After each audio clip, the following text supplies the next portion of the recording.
Hi friends, welcome back to true C K official. ನಾನು Chetan C K ಕಡೆಯಿಂದ C E T ಮತ್ತು NEET ವಿದ್ಯಾರ್ಥಿಗಳಿಗೆ ಒಂದು ಇಂಪಾರ್ಟೆಂಟ್ ಅಪ್ಡೇಟ್ ಬಂದಿದೆ. ಹೌದು, ಈ ವರ್ಷ ನೀವೇನಾದರೂ ಸಿ ಇ ಟಿ ಮತ್ತು ನೀಟ್ ಕೌನ್ಸಿಲಿಂಗ್ನ ಅಟೆಂಡ್ ಮಾಡಬೇಕು ಅಂತ ಅಂದ್ಕೊಂಡಿದ್ರೆ ಈ ಒಂದು ವಿಡಿಯೋ ನಮಗೆ ತುಂಬಾ ಇಂಪಾರ್ಟೆಂಟ್ ಆಗಿರುತ್ತೆ. ಯಾಕೆಂದರೆ ಈ ವರ್ಷ ಕೌನ್ಸಿಲಿಂಗಲ್ಲಿ ಕೆಲವಷ್ಟು ಬದಲಾವಣೆ ತರ್ತಾ ಇದ್ದಾರೆ. ಹೌದು, ಲಾಸ್ಟ್ ಇಯರ್ ರೀತಿ ಈ ವರ್ಷ ನಿಮ್ಮ ಕೌನ್ಸಿಲಿಂಗ್ ಇರೋದಿಲ್ಲ. ಇವಾಗ KA ಡೈರೆಕ್ಟರು ಏನ್ ಅಪ್ಡೇಟ್ ಕೊಟ್ಟಿದ್ದಾರೆ ನಿಮ್ಮ ಕೌನ್ಸಿಲಿಂಗ್ ಬಗ್ಗೆ ಸಂಪೂರ್ಣ ಮಾಹಿತಿಯನ್ನ ಇದೇ ಒಂದು ವಿಡಿಯೋದಲ್ಲಿ ತಿಳಿಸ್ಕೊಡ್ತೇನೆ. ಆದ್ರಿಂದ ಗಮನವಿಟ್ಟು ಕೊನೆವರೆಗೆ ನೋಡಿ, ಸ್ಕಿಪ್ ಮಾಡದೆ ಕೊನೆವರೆಗೆ ನೋಡಿ. ತುಂಬಾನೇ ಇಂಪಾರ್ಟೆಂಟ್ ಆಗಿರುತ್ತೆ ಈ ವಿಡಿಯೋ, ಓಕೆನಾ? ಅದಕ್ಕಿಂತ ಮುಂಚೆ ಯಾರು ಚಾನಲ್ನ ಸಬ್ಸ್ಕ್ರೈಬ್ ಮಾಡ್ಕೊಂಡಿಲ್ಲ ಪ್ರತಿಯೊಬ್ಬರು ಕೂಡ ಮಿಸ್ ಮಾಡದೆ ಮಾಡ್ಕೊಳ್ಳಿ. ಹಾಗೆ ವಿಡಿಯೋನ ಲೈಕ್ ಮಾಡಿ, ಯಾಕೆಂದರೆ ನಿಮಗೆ ನೆಕ್ಸ್ಟು ನಿಮ್ಮ ರಿಸಲ್ಟ್ ಬರೋರಿಗೆ ಮತ್ತು ನಿಮ್ಮ ರಿಸಲ್ಟ್ ಬಂದಾದಮೇಲೆ ನಿಮ್ಮ ಕೌನ್ಸಿಲಿಂಗ್ ಆಗಿರ್ಬೋದು ಎಲ್ಲ ಅಪ್ಡೇಟ್ಗಳನ್ನು ಇದೇ ಒಂದು ಚಾನಲ್ ಹಾಕ್ತೀವಿ. ಅವೆಲ್ಲ ಮಿಸ್ ಆಗಬಾರ್ದು ಅಂತಂದರೆ ಈಗಲೇ ಮಾಡ್ಕೊಳ್ಳಿ ಮತ್ತು ನಿಮ್ಮೆಲ್ಲ ಫ್ರೆಂಡ್ಸಿಗೆ ಶೇರ್ ಮಾಡಿ, ಓಕೆನಾ? ಮತ್ತು ಇಲ್ಲಿ ಇನ್ನೊಂದು ಇಂಪಾರ್ಟೆಂಟ್ ವಿಷಯ, ಇಲ್ಲಿ ನಿಮ್ಮ ಸಿ ಇ ಟಿ ರಿಸಲ್ಟ್ ಬರೋಕ್ಕಿಂತ ಮುಂಚೆ ನಿಮ್ಮ ರಿಸಲ್ಟ್ನ ಚೆಕ್ ಮಾಡ್ಕೋಬೇಕು ಅಂದರೆ ನಿಮಗೆ ಇಲ್ಲಿ ಫ್ರೀಯಾಗಿ ಒಂದು ರ್ಯಾಂಕ್ ಪ್ರಿಡಿಕ್ಟರ್ ಇದೆ. ಜಸ್ಟ್ ನಿಮ್ಮ ಸಿ ಇ ಟಿ ಸ್ಕೋರ್ ಹಾಕಿ ಮತ್ತು ನಿಮ್ಮ PUC ಸ್ಕೋರ್ ಹಾಕಿ ಸಬ್ಮಿಟ್ ಅಂತ ಕೊಡಿ.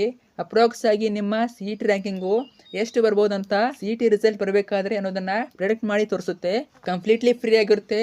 ಲಿಂಕ್ ಬಂದುಬಿಟ್ಟು ವಿಡಿಯೋದ ಕೆಳಗಡೆ ಡಿಸ್ಕ್ರಿಪ್ಷನ್ ಬಾಕ್ಸ್ನಲ್ಲಿ ಕೊಟ್ಟಿರ್ತೀನಿ ಮತ್ತು ಕಮೆಂಟ್ ಸೆಕ್ಷನಲ್ಲಿ ಕೊಟ್ಟಿರ್ತೀನಿ. ಮಿಸ್ ಮಾಡಿ ಒಂದ್ಸಲ ಚೆಕ್ ಮಾಡ್ಕೊಳ್ಳಿ ನಿಮ್ಮ ರಿಸಲ್ಟನ್ನು, ಓಕೆನಾ? ಇವಾಗ ನೀವೆಲ್ಲರೂ ಕೂಡ ಸಿ ಇ ಟಿ ರಿಸಲ್ಟ್ಗೆ ವೇಟ್ ಮಾಡ್ತಾ ಇದ್ದೀರಾ. ಮತ್ತು ಇಲ್ಲಿ ಹೋದ ಇಯರಲ್ಲಿ ಏನು ಮಾಡ್ತಿದ್ರು ಅಂದರೆ ನಿಮ್ಮ KCET ರಿಸಲ್ಟ್ ಬಂದರೂ ಕೂಡ ಕೌನ್ಸಿಲಿಂಗ್ನ ಸ್ಟಾರ್ಟ್ ಮಾಡ್ತಾ ಇರಲಿಲ್ಲ. ಏನಕ್ಕೆ ಅಂದರೆ ನೀಟ್ ರಿಸಲ್ಟ್ ಬರೋವರೆಗೂ ವೇಟ್ ಮಾಡ್ತಾ ಇದ್ರು. ಇವಾಗ KCET ಬರೆದಿರೋರು ಆಲ್ಮೋಸ್ಟು ನೀಟ್ ಎಕ್ಸಾಮನ್ನು ಕೂಡ ಬರೆದಿರ್ತಾರೆ, ಓಕೆನಾ?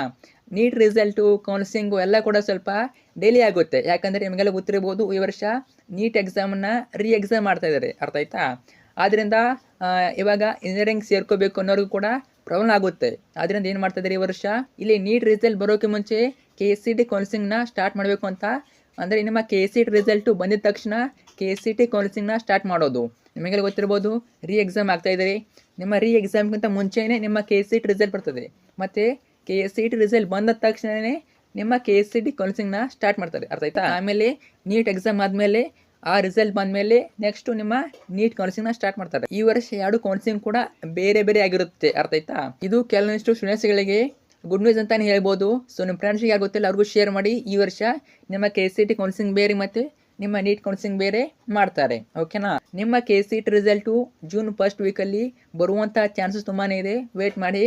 ಆಫೀಸಿಯಲ್ ಆಗಿ KA ಅವರು ಶಾರ್ಟ್ಲಿ ಅಪ್ಡೇಟ್ ಮಾಡ್ತಾರೆ. ಮತ್ತು ನಿಮ್ಮ CET ರ್ಯಾಂಕ್ ಪ್ರಿಡಿಕ್ಟರ್ ಲಿಂಕನ್ನು ವಿಡಿಯೋದಲ್ಲಿ ಕೆಳಗೆ ಕೊಟ್ಟಿದ್ದೇನೆ, ಚೆಕ್ ಮಾಡಿ, ಫ್ರೆಂಡ್ಸ್ ಶೇರ್ ಮಾಡಿ. Thank you so much.